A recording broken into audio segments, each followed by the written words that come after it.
This quick video is about how to post a blank or empty command on YouTube for both Android and iOS.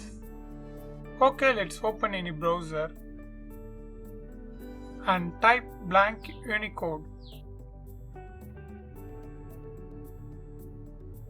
Search and open this first link compare.com. Then you will see this Unicode U plus 2800. If you did not see this, then just type U plus 2800 on the search bar. Search. Likewise also you can find this. Okay, to copy this, just long press on this box. Then copy. Let's close this and open YouTube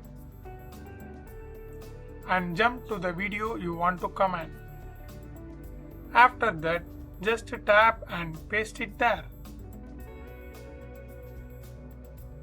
Then click post.